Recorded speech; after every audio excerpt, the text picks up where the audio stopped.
Hello and welcome to another edition of the Tigers Down Under. I'm your host Alex, and with me I have Dan. How are you, Dan? Oh, yeah, look, I'm all right. We've gone a couple of games undefeated, so that's something. Yes. What is it? It must be a pretty decent streak now with I think it's Greaves in the 4 team. now. I think it's four games undefeated now.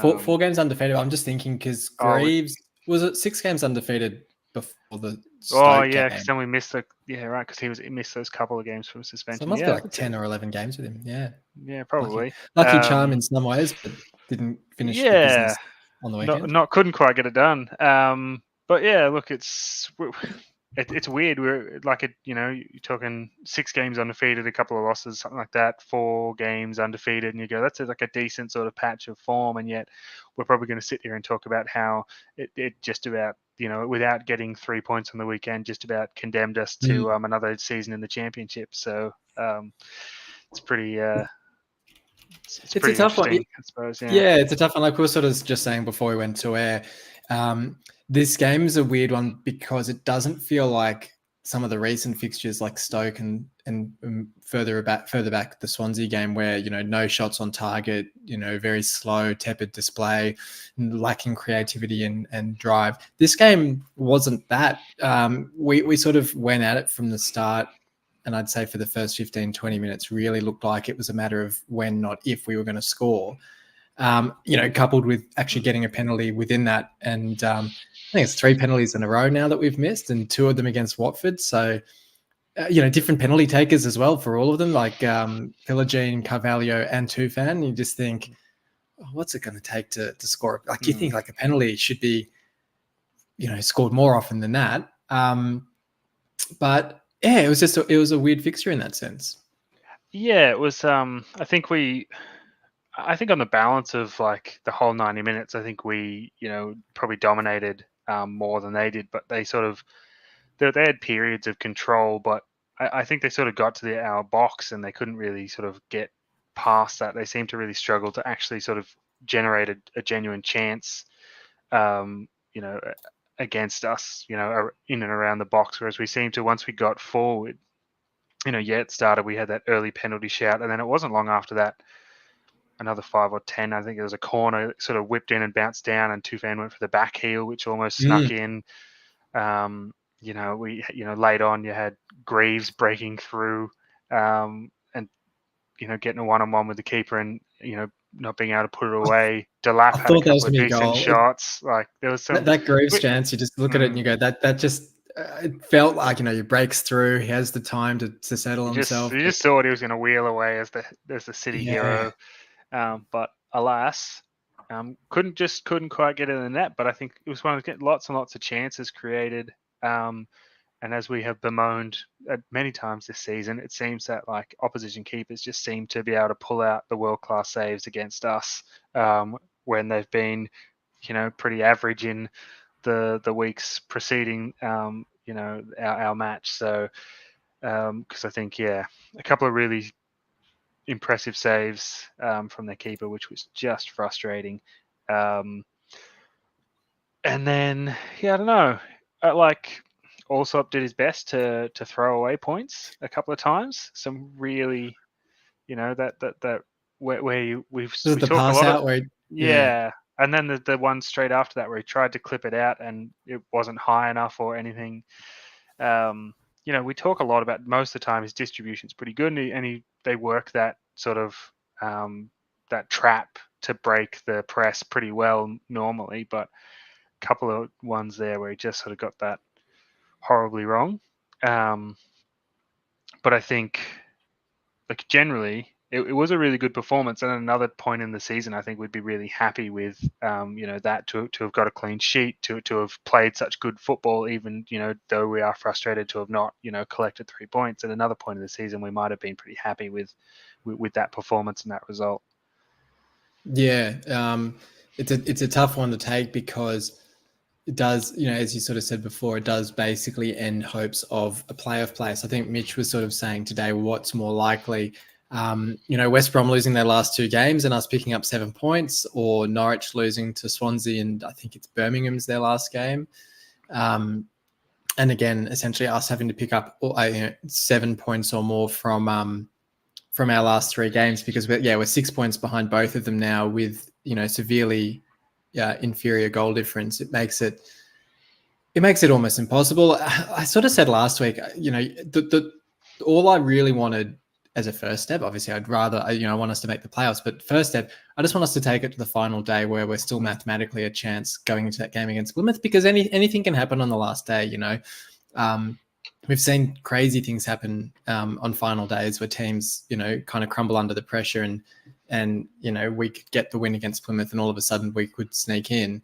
But it does mean, essentially we'd have to beat Coventry and Ipswich and rely on one or both of West Brom and Norwich losing their next game to even be in with a sniff, because that would then put us level on points with them heading into the final day. But that's, I think, asking a lot. And we'll talk Coventry and Ipswich later on. But, you're basically looking at 6 points from those games. And in anything less, and you're basically mathematically out of it.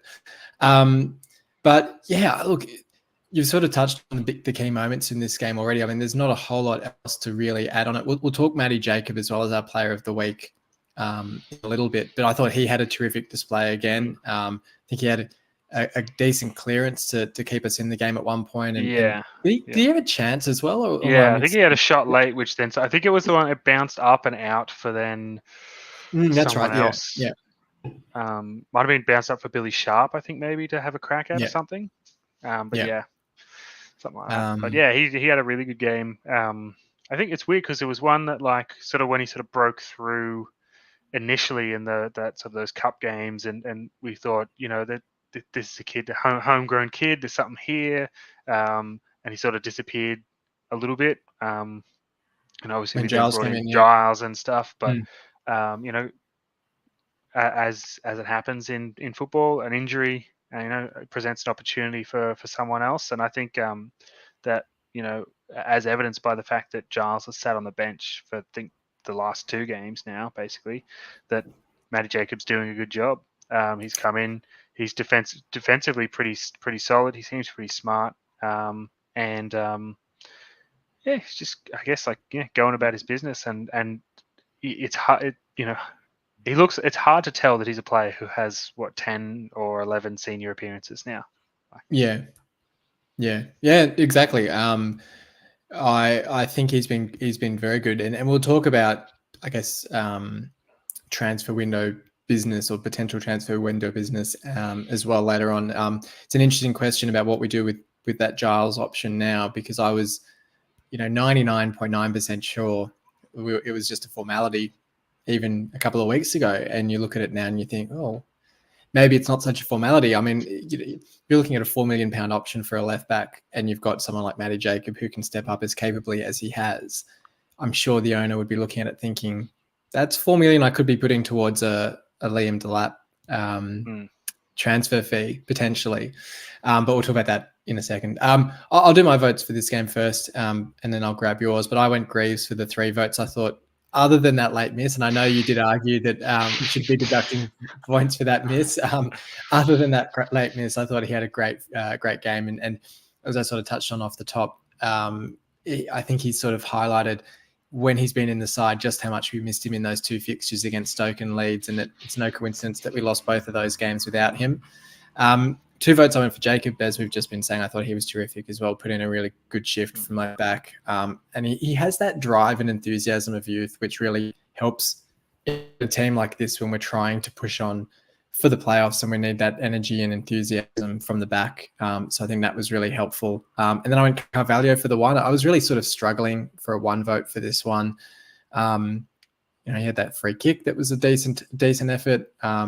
But outside of that, I mean, Carvalho was just sort of my pick of the attacking players really. But you could argue Tufan, but then you got the penalty miss and didn't do a whole lot outside of the back heel as well. But Omer, I thought was probably one of his quieter games as well. I didn't really notice him all too much, which was a bit of a shame. And Philogene sort of drifted in and out. But yes, I just went Carvalho. Yeah. I've gone very, very similar. I also went Greaves for 3 and Matty Jacob for 2. Pretty much the gist of the discussion so far. Greaves has shown just how influential he is, and I think there was some really good defending, but then also, when he, senses the season's on the line, he's taking some calculated risks to try and get forward and to break forward and try and help the team over the line. Trying to, I guess, carry the burden of responsibility on his shoulders, which I think was really impressive. So 3 points to him, 2 points to Jacob and I thought, just a really solid game, particularly that block in the second half off the counter, where it just looked like it was a formality that they were just going to counter us and just put in the back of the net when it was about a 3-on-1 at one point. He managed to get back into the box and shut that down. So that was really good. And I've gone 1 point to Tyler Morton, who I thought he had a decent game. I thought was involved in trying to drive forward early and getting into those channels like he was earlier in the season in a more attacking sort of space, getting wide and getting involved and sort of making some overlaps and trying to help out. So I point to Tyler Morton. Yeah, good shout. We've got Jez in the chat saying, good show. Hope we can keep Delap, which brings us on to our topic of transfer window, where we're still, I was saying before when we put in the plan for this episode together, I was going, geez, we've only got one more episode left previewing games, which is going to be previewing Plymouth next week. But it does feel like the season's very much coming to an end quite quickly. So I thought we'd sort of cast our minds forward and look at how we're sitting at the moment and how we see the squad. Obviously, there'll be a lot of turnover with the loan players leaving. I think Traore is out of contract, as is Christie, Doherty, a few others as well. But I think, I sort of touched on it before. I think when it's interesting now when you look at those loanees, and it's been good to see some positive comments from Morton and also from Delap about potentially returning next season. To be fair, if you're going to ask them the question, I don't know if they're going to necessarily say, no, I don't want to come back. But, they can only answer the question that's put in front of them. But I think I sort of look at it as Delap's probably the priority for me. And then after that, maybe it's a Giles if you could get him back. I'm sort of discounting Carvalho because I don't think there's a chance of getting him back, and probably Morton as well. But I think if we could at least get Delap and Giles to stay, even if it's another season loan for Delap, it goes some way to giving you that stability in the squad as well. You're not having as much turnover of players. But I guess where are you seeing sort of the priorities for this side over the summer? It's a tough one. I guess wish list is probably is Delap as well. Just if you can keep him, as you say, even for another season, or if you somehow wheeling and dealing and manage to pry him away from Man City or something, great. But I think his influence throughout the season when he's been fit has been undeniable, and I think he is going to grow, even further into a really solid, number 9, and it's something we've been lacking for a little while. So I think he is almost, I know he's only 20 or 21 or whatever, but he's almost like the player that you build your attack around.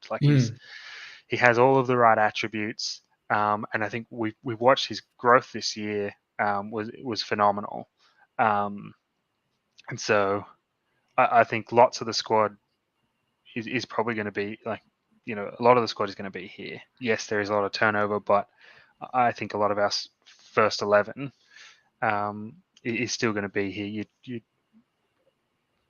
I guess Morton goes back to Liverpool.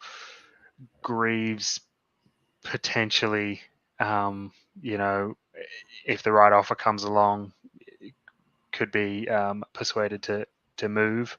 I'm sure, because I think he's sort of done us a bit of a favor of rebuffing some advances over the last, say, 12 or 18 months. So I think that's a big hole if he does go. But apart, and there's the talk of Philogene, but I'm not really. Yes, he's got the talent, I think, to succeed at the Premier League level eventually, but he's not. I don't think he's necessarily been consistent enough with his involvements. There's too many, as you say, even in this game, drifted in and out of it.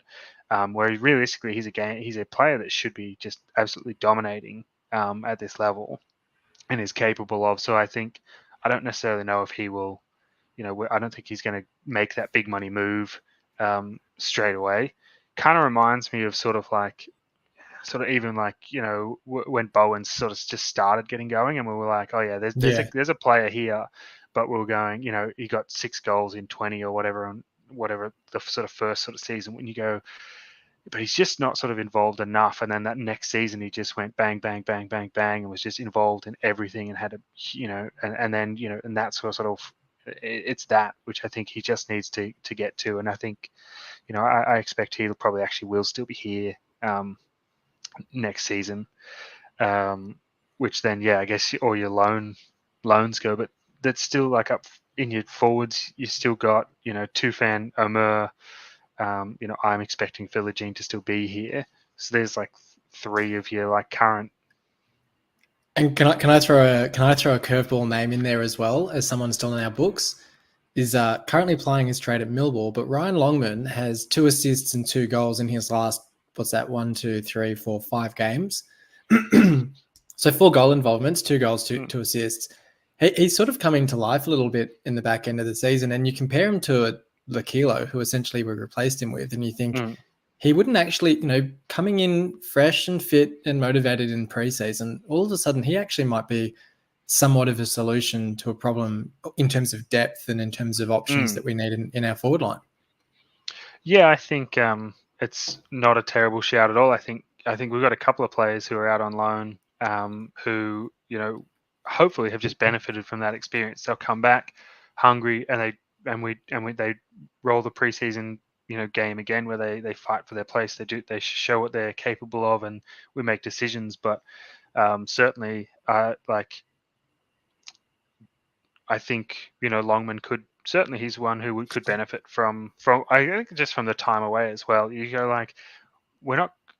Hopefully, it's not this is our way of cutting ties with you, but hopefully it's just look, we've got all these guys here at the moment, and you're probably just not quite. You need some game time at the minute. You're not going to get the game time here, so go somewhere else and get it with hopefully I'm hoping that because I think he's had a bit of a struggle to get regular minutes there, but if he's if it's sort of clicking now, then that's good. But and the other side of the coin as well with all those loan players is if they don't come back into the fold, you'd hope players like Longman who've had decent loan spells, if you do sell him to a Millwall, then that suddenly you like I look at like a Ryan Woods. I don't think we're going to get much for him, but you look at his wages. You look at Oscar over in Brazil. You look at there's a whole stack of them, but players on a Cynic in Turkey, for example, even if we were just to get their wages off the books, it starts to add up pretty quickly. And you think, well, I think there's that instinct to say, well, we can't do any business unless we sell either Philogene or Greaves. And I think, well, there's actually a lot of quote unquote dead wood in the books in terms of players on our books that aren't actually contributing to that first 11. Traore is another one who I think we saw him in a cameo on the weekend, but I'm sure he's on a reasonable wage as well. And if he leaves in the summer, Christie as well, that's a lot of wages that you're suddenly freeing up that you can use a lot more efficiently or a lot more focused on that first 11 before you're even considering selling a Philogene or a Greaves. Yeah. I think it's a tough conversation to have because I think there's just so many different variables that are going to go around that are going to or we're going to have to contend with, as you say, loan players coming back, loan players returning to their parent clubs, the different offers that come in for players, the players that are out of contract, who's got options, whether we're activating them. There's just so much there. It's been a busy summer. Yeah, look, I guess at the end of the day, the short answer to my question, which this starter was, probably Delap's the priority, or and if not Delap, then that position. I think like a genuine number 9, it has to be the priority. If it's not Delap, let's get Cassini Yengi. Yeah, he's had a decent season with Portsmouth. Or what about oh my gosh, why is his name gone out of my head? At Middlesbrough. Central Coast player. Silvera. Yeah, Silvera. He's a striker, isn't he?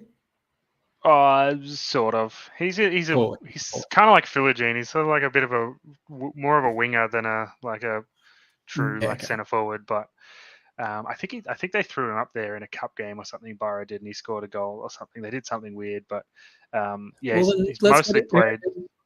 we'll get Aaron Yeah. Kunda on loan from Bayern Munich. It's fine. There's problem solved. But look, anyway, we'll talk. I'm sure we'll talk more about that next week and in the coming weeks because as you say, there's just going to be so many moving parts, and you almost just have to wait for the transfer window to open and start to see what directions the club moves in. Look, there could be a move already lined up for Greaves, and he could be out the door before 30 June. Because that's the other thing is that if we were to sell either of those players for a big fee, you would think that we'd be trying to do that pretty early to sort of just to help ease the loss or the FFP position for this year. I don't know, because you don't really want to flag to other clubs, oh, hey, we've got this huge pot of money. Add 10% to your transfer fees because you know that we're good for it, sort of thing. You want to get your incomings done early, but I don't know. It all becomes so much messier with FFP now. So I guess we will have to wait and see. But look, we'll talk Matty Jacob quickly before we round out with a couple of quick previews. But we've already sort of touched on him anyway. I think the biggest credit to him, as I think we've both said, is he is playing so well that it starts to bring into question whether we do need a Ryan Giles in the squad. And I think that's the biggest credit to him, is that you don't look at him as an academy graduate necessarily. You look at him as a first team squad member. Who's competing with a player who's got what's a $4 million or whatever it is, obligation or like option to buy or whatever. He's competing and winning a battle against a player or of that sort of caliber with that kind of money attached to him. So he's doing a great job. Yeah, absolutely. And I mean, we've seen it before with Brandon Fleming. Would be my only word of caution, is that we've seen these guys come through and hit that purple patch of form. But I think your point was a really good one, which was that he'd come in January when Vinagre was injured and looked pretty good. And then he went out of the team for Giles, and now he's come back into the team when Giles got injured, and he's still looking pretty good. So he's sort of keeping that level, keeping that consistency, and really showing that, if nothing else, it means that we go into next season knowing, we've got a really capable deputy who can step in when needed, which is what you want. You know what he has been doing? He's hit the gym. He's hit the gym. Like when those those cup games, he was like beanstalk. He was so like wiry and tiny. And then I looked at him on the weekend and I was like, he's bulked up a little bit. He's been hitting the gym. He's probably just thought like, oh, this isn't under 21s football anymore. I actually need a bit of bulk on me so I don't get pushed around. Yeah, but no, he's been putting the work in. So I guess and when you put the work in, you get rewarded, I think, is generally how it sort of goes. So but I think his energy is great. I think the way that he goes about the game and his willingness to get forward and his willingness to track back and defend and throw himself around for he's still pretty little compared to some of the other players in the league. So and it kind of reminds me of a little bit like Slater, who seems to just get into everything and doesn't matter. The size doesn't matter. He'll go into anything and try and win any battle. So I think Matty Jacobs been a good pickup from the academy, where I guess feels like every other week there's sort of another one slipping through, or someone's they've signed somewhere else, or they've signed for a lower league team or whatever. They're just not quite breaking through. But no, I think he's hopefully a good one if he stays fit, keeps doing what he's doing. I have not feel bad about having him play regularly next season. Well, absolutely. We'll finish off then with a couple of previews. It's, not an easy couple of games over the next 4 days, but we've got Coventry on Thursday morning and then Ipswich on Saturday night. We sort of already touched on the fact that it basically has to be 6 points from these games. I think there's some slim chance if it's a draw, but basically we need the 6 points, starting with Coventry. And it's going to be an interesting game with Coventry because obviously having just played in the semi-final of the FA Cup against United, the heartbreak of missing out on penalties. The whole gambit of emotions that they would have been feeling when they score that late winner, only to have it ruled out by inches, to then going ahead in the shootout. Because I was awake, so I watched it live, and Casemiro missed the first penalty, so you think, oh geez, Coventry are actually going to do it, and then Sheaf misses his penalty, and it's just the whole swing of emotions that they must have been feeling. It's gotta take it out of them ahead of the game against us. Yeah, I think it was. I think it was in the chat. Someone said that they're gonna be primed from such as they've gone up against a Premier League heavyweight, and they've played so well, and they've pushed it to extra time and pushed it to penalties, and they're gonna be full of energy from that experience. And I can see that side. I can see that side of the argument, but it almost feels like that works if you lose sort of 1-0 just in the 90 minutes, where you go, we played really well and we limited them heaps well, but they just snuck one by us at the end or whatever, versus that extra, all of the, as you said, the emotional stuff, the extra playing time, that would have been really, really taxing on them. And I'm sure they've got good recovery and facilities and programs in place, but I reckon, yeah, I can see that it just being so draining, and I think they're sort of out of the. I guess they're similar to us. Maybe if they win all of their games, they're sort of in a. I don't even. So they so they have an extra game in hand is the only thing, but they are 3 points behind us. Yeah, so I think they're sort of. It's essentially the same position. Yeah, so I reckon. I just feel like. Yeah, I'm expecting they might be a bit flat. I just think there's just so much emotion around that club at the moment, and it's hard to manage and ride that emotion for too long a stretch of time. It just becomes so draining for people. So I'm hoping that it plays in our favour and that they're a bit flat and that we can catch them and turn them over and take 3 points there. Not that I think it'll be an easy task, but do you think Delap starts? Look, I think he's certainly got to be he's got to be in contention. We're sort of getting to a point where you go I don't know, you don't want to play Russian roulette with I guess with Liam Delap's with his health and fitness and his career and that sort of stuff. But if he is if he's fit enough and he thinks he's fit enough and he's happy and everyone agrees that he can start, then I think he should, because I think his directness will be just great. It's something that we've kind of missed a little bit, where some of our players can be really direct. Philogene can be really direct, but then he sort of gets the 18-yard box and he sometimes can't seem to make up his mind, and he sort of just pulls it back and tries to trick someone and then pulls it back again and sort of waits for a pass. Whereas Delap just seems to, if he gets on the ball and he's driving forward, he just goes, I'm just going to take this player on and I'm either going to get past him or I'm not. And he just backs himself every time. So I think that is something that we've really kind of lacked, especially in some of those transitional moments where I think if you were able to, it goes out to Philogene and then you just playing that in behind the defense for Delap to just run through onto. I think suddenly we become a really, really dangerous, not that we aren't already dangerous, but a more dangerous proposition on the counter as well. But I think if he's capable of starting, I think he should. And then I'm not sure who. Don't ask me who drops out. Well, that's the tough part, is that you look at that front four and you just think. I guess based on evidence, I was going to say based on the couple of weeks, it probably is Tufan, who's been the one that's been replaced by Delap each time in the last couple of games. But it's a tough one. But I think it almost has to be, just because maybe you could justify switching out, but then you look at, well, do I want to put Tufan on the wing? I don't know if Zaruri is back to fitness yet or anything like that, but you'd almost feel like having in his in a natural position for him would be better than having Tufan pushed out to a wing. And it also then means you've got Tufan to come off the bench and he could almost play anywhere across that front three. So maybe that's the way we go. But yeah, I think you're right. Like, I think you've kind of got to chance it and give Delap the start and see what he can do from the start.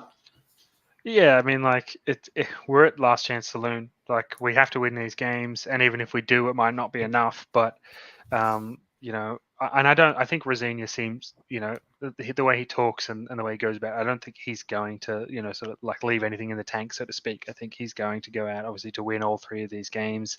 I guess not that a manager ever goes out to not win games, but yeah, I feel like he'll be putting out, you know, if Delap's a chance of starting, I think, you know, Rosie's going to give him that, you know, every chance to do that. So yeah, it's going to be a tough one, but I reckon we can get it done.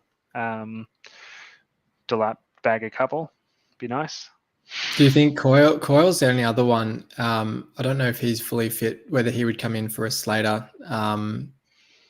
I think It it'd was be the only interesting. I was reading an article about that very same thing. I think it was in the lead up to the Watford game about like what changes would you make from the game before, and they sort of said, like, you know, Regan Slater, who's done a really good job in right back, unfamiliar position, but you know, hasn't really put a foot wrong, would probably actually feel a little bit harshly done by for Coyle to step in, which is true.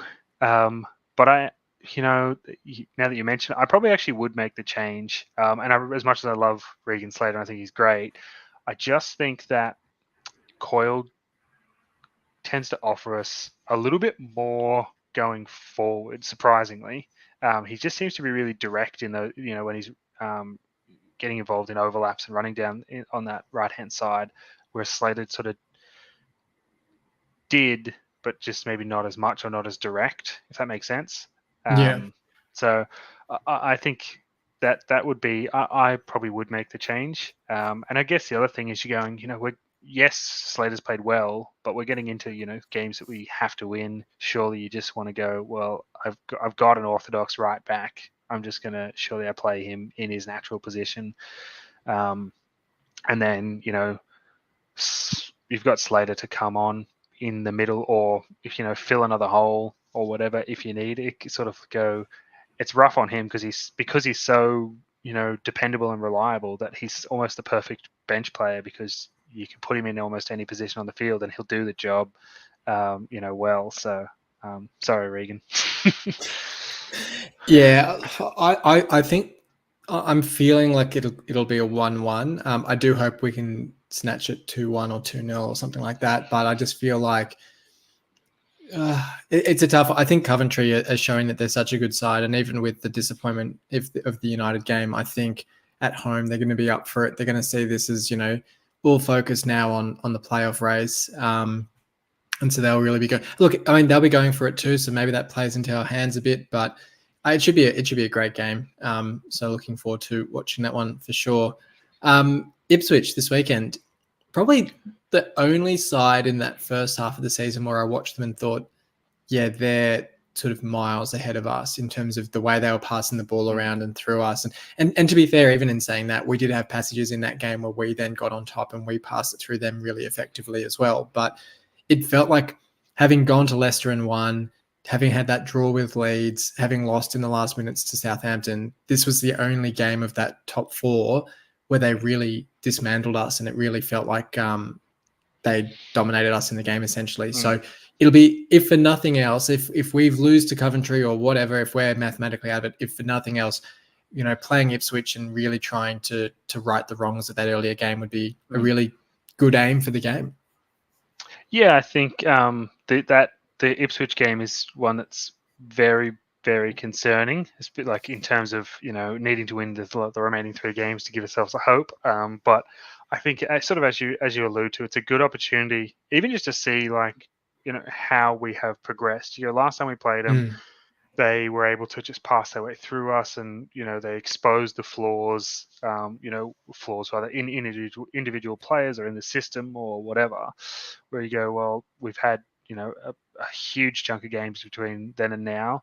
Let's see, you know, have we improved? Can we defend that better? Can we play through them more consistently? Can we control the game against a team that also wants to control the ball and control possession and play nice passing football? So I'm actually really looking forward to it on that front, but it scares me in terms of results. I mean, look, no wins in their last 3 for Ipswich. You look at that top 4, and really, it's a game of which one wants it. Well, I can't think of the opposite. Whoever blinks basically first. Yeah, that's all. Whatever. Like they're all Yeah. seeming to lose their games, and it's basically whoever can win their game is going to go up. I also looked at the numbers because I was a bit worried that this game might be the one where if Ipswich beat us, it could. If we beat Ipswich, it could confirm Leeds going up, which I didn't want to be the case. And thankfully, Leeds can't mathematically get promoted if we were to beat Ipswich. So no guilt with going for the win for City in this one. would have been not a great prize. Of course, Leeds beating Watford back in 2012-13 put us up. So I guess it's just returning the favour, but don't need to do that. Decent striking options for them as well. I guess Al Hamidi coming in January is probably the one where I look at that compared to us going for Ohio. And I think if we'd taken the gamble, because he's a very young player who's coming from League Two, you don't know if he's going to succeed. I think he cost them something like £1 million. And you think if we'd taken that gamble, maybe hindsight obviously makes it very easy to say, but maybe it's a much better option than getting an Ohio and a Billy Sharp who haven't done a whole lot for us. But I think he's scored a handful of goals for them. Kiefer Moore, who they brought in on loan from Bournemouth, is also doing quite well for them. A very dynamic front line for Ipswich, more dynamic than when we faced them last time. But they've got a lot of attacking options as we've experienced before. Look, I'll optimistically say my favourite scoreline at the moment, 2-1 to us. I think Ipswich seem like they're sort of stumbling to the finish line at the moment, getting a bit nervous. And it'll be interesting actually, because even if we lose to Coventry, I'd almost back us, because I feel like if we were to lose, then the shackles come off a little bit. The players might feel a bit more free to play. So it's gonna be interesting in that sense as well. But yeah, I'll back us for the win. Look, I want to, and my, I'm in the weird zone where I go like it, in terms of like probability of sneaking into the 6, we're very, very low chances. But there's still a chance, and so I'm going to remain as optimistic as I can, and also I'm going to tip a 1-0 win over Ipswich.